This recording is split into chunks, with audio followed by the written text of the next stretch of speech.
Okay, well now let's take a look at the wave functions of a particle in a harmonic oscillator potential. Here, hang on.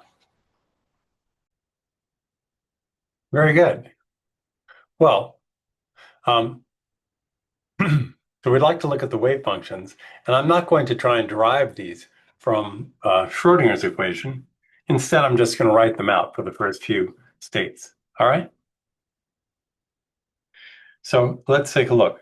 So first, here's a formula for the ground state wave function, psi 0 as a function of x.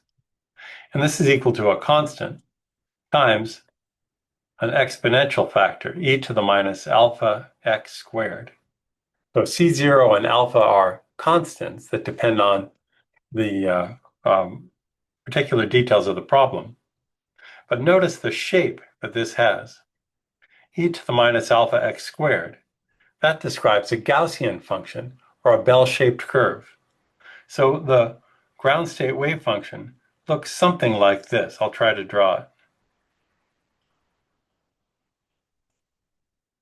Okay, not my most beautiful drawing, but you get the idea, I hope.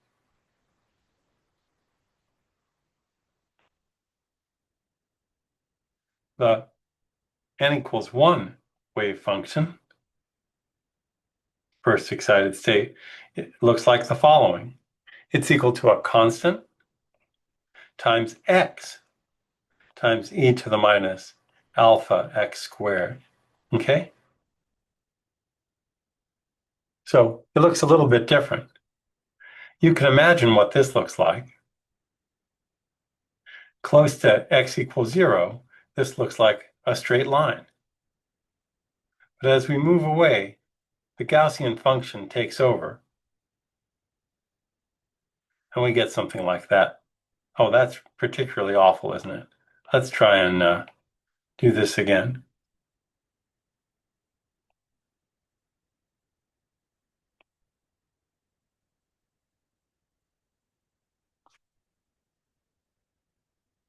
Okay?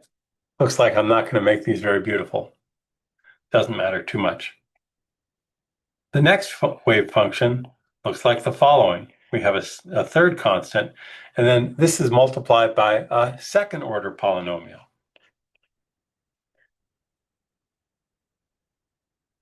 Times our Gaussian function.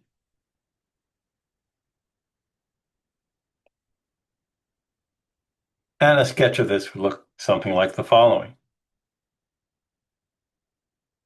Oops.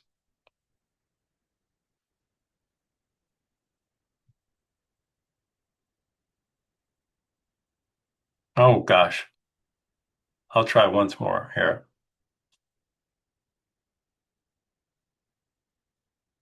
Oh my gosh. This is getting worse and worse, right?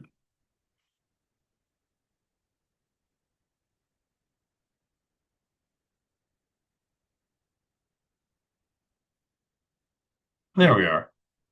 And then they continue. In fact, there's a pattern here. The nth harmonic oscillator wave function looks like the following. It's a constant times an nth order polynomial times e to the minus alpha n squared. Okay? So the constant has to be established by normalization.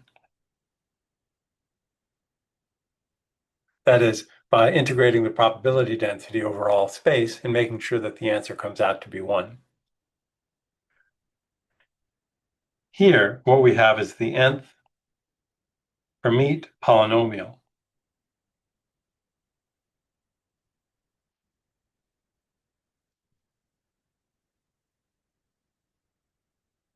The Hermite polynomials are a set of polynomials that have special mathematical properties. They're orthogonal to each other, and they're normalized over some region of space. They're not very familiar to us, most likely, but they are familiar to applied mathematicians. And you can find them in tables. You can even find them built into mathematical packages like Mathematica and, well, the other standard ones as well. So they're not really that unfamiliar, although they might be new to us. And then finally, we have this Gaussian function. Notice that because of this Gaussian function, the wave functions are guaranteed to go to zero as x goes to plus or minus infinity. All right? That's a first look at the wave functions. Oh, I should say one more thing about these. I mentioned the coefficients. Alpha here, we'll get a look at that in another problem, but it isn't exactly the same thing that we saw for the step potential. It's another term, and it takes on a specific value in this problem. And we'll come to that, but otherwise you'll find it in our book. Okay, so think of it as a constant, but not the same constant as we saw previously. All right, here I'd like to show you some better drawings of the wave functions. Hang on one moment. Okay, here we are. So on the left here, we have the first four wave functions for the harmonic oscillator potential. And you can see how they look. For the ground state, the first excited state, second, third, and so on. We can notice a few things.